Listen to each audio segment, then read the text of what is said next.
This is Prisma Lopez-Marin here on 18 WJTS on Monday with the Mayor. Today we're at Jasper with Mayor Terry Seitz. Hello, Mayor. Good day, Prisma. Good day to you. There are certain things that I wanted to speak to you about regarding the Cultural Center, which has been going on through a couple of years, but it now is making a lot more progress. Okay, what would you like to know? I wanted to know your input on the reception we had that day, because I was there, we had that day.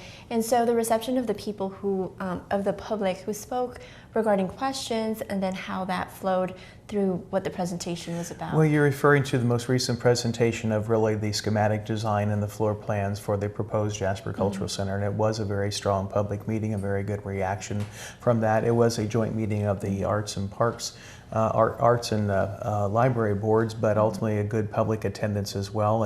And I think as we get further down this line, there's an understanding of just how significant this effort will create something that would be one of a kind for Jasper. And I don't mean be one of a kind as like, why aren't others doing this, but literally one of a kind because we had two public entities who determined to, rather than try to compete more or less, they collaborated, and they have taken almost a 2-year journey now to be able to bring this to fruition. What I overheard, first of all, was that the budget that's been presented to the private developer City Properties Group, City Visions, is being adhered to. I heard a lot of complimentary work on the design to Jasper native Ashland Ackerman.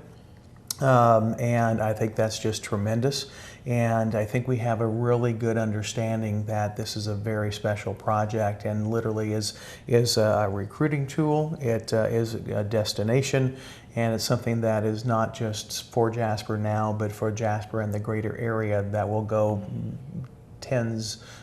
decades, tens of years, 50 years or longer. And our current library alone has been in place for about 60-something years. The arts have operated out of a very small office and gallery space, and that's been in place for 40 years, and these are ways that to really impact the community by blending. So I was with you in your estimation or understanding, Prisma, that it was very well received, and it's continued to get a lot of good reception. I think the understanding was the questions that were answered that night, that those who weren't there, is it in the floodplain? The answer is a portion of the property is in the floodplain, a 100-year floodplain. It cannot get any state building permit unless it's drawn to be out of that floodplain, and that's how you do that. As with any other building in any other community in the floodplain, it must be, by Indiana law, 2 feet above that floodplain, and this will be 30 inches. It's just the way the design worked. So again, no building permit would come from the state of Indiana without that being met, so that standard is being met, and that's what the state permits. You can build in these areas as long as it's, meets the state criteria, and ultimately that's what it has to be, so we've addressed that. And it should also be known that the funding essentially that has been aligned, we currently will have very shortly a full match of the TIN offer through Jasper Leads, so that would be a 1.7 from TINs and a 1.7 match, of which in May the City Council voted to pursue the bonding process for the other portion.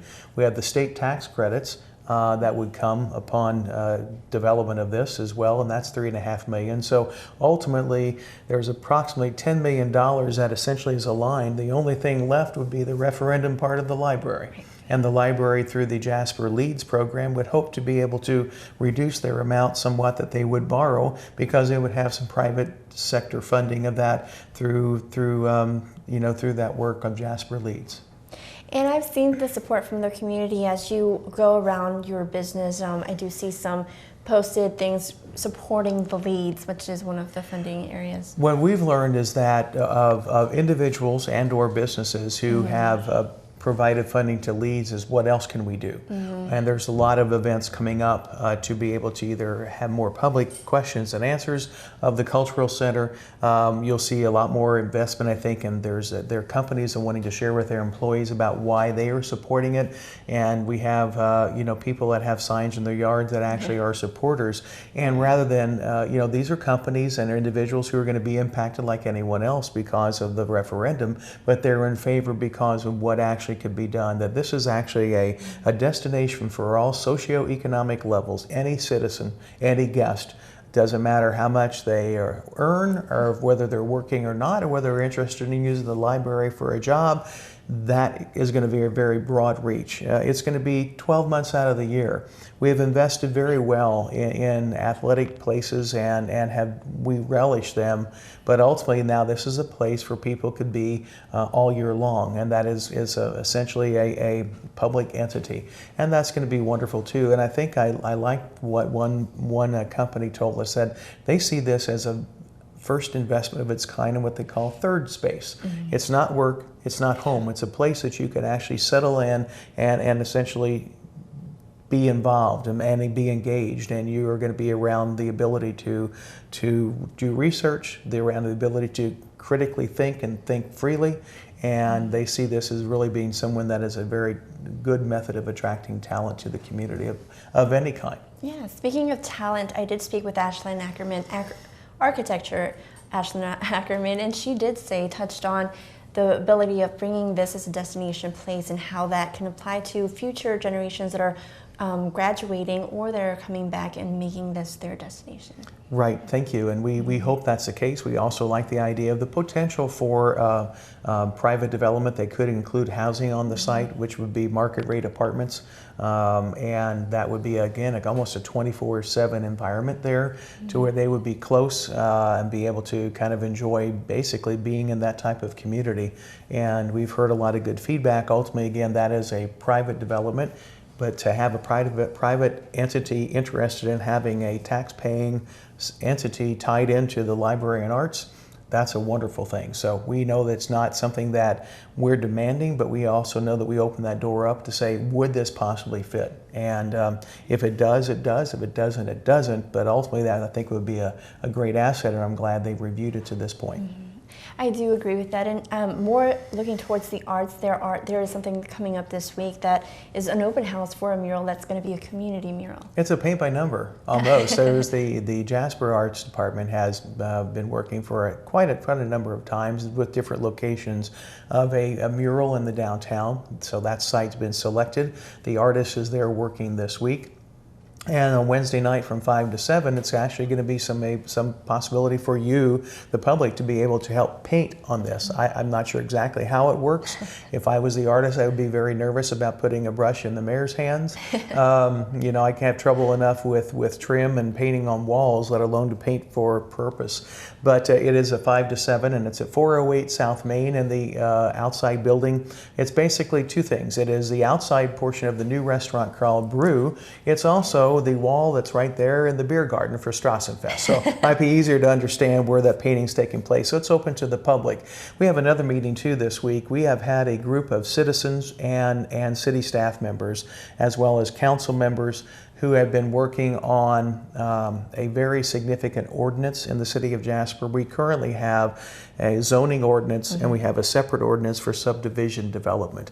And we are uniting them in what's called a unified development ordinance. So the first public presentation of that, actually I think it's the second, but it's the most formal one with the actual, what is proposed to be the final draft of that ordinance, is available at City Hall in the Pfaffenweiler room, the lower level, also this Wednesday night from 5:30 to 7. And after that, we have a council meeting. So that's called the UDO, Unified Development Ordinance, at 5:30 to 7. That's available to the public at the Pfaffenweiler room from 5 to 7.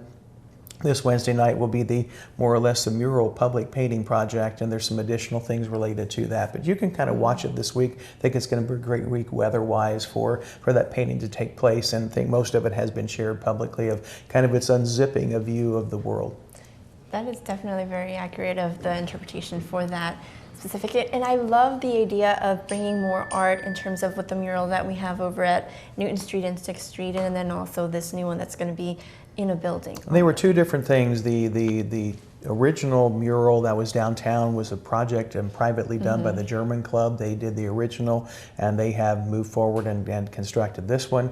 And this one is actually from the Jasper Arts, and that was done through a public arts call out. I know that they reached out to some local artists for that, and I think the high school art will come out and help with that. But ultimately, some of the artists that locally that they sent letters to were not able to do this from time-wise, or murals aren't necessarily everyone's cup of tea.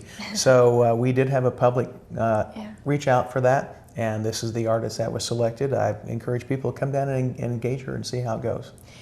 Definitely, and there are different areas that progress and are very successful here in Jasper in terms of departments. One of them is our very own Jasper Police Department. We have just received a letter today, passed on to me by Chief Michael Bennett, that's from the United States Secret Service, and they specifically thanked the Jasper Police Department and officers Martin Loya, David Berger, and Grant Goffinet for assisting them and Brent Duncan as well, Officer Duncan, in exceptional work while investigating a fraud case. It's a credit card fraud, and one of the people involved in that was arrested. The other is now considered a fugitive from justice, but I have that in front of me, and it's just very, very honored to be able to get a letter from the Secret Service, again, thanking specifically 4 officers, as well as including one of the officers that we have on staff who's bilingual, and was able to assist with that, with basically getting information and talking to witnesses. So congratulations, and I know we had a very large multi-agency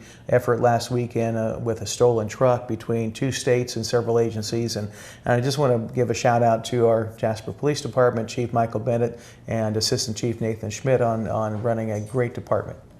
Well, thank you, Mayor. We continue to give the public our information in terms of what's going on here in Jasper. And there's a lot in terms of projects, in terms of progress and progressive action that happens here. Thank you. Thank you, Mayor.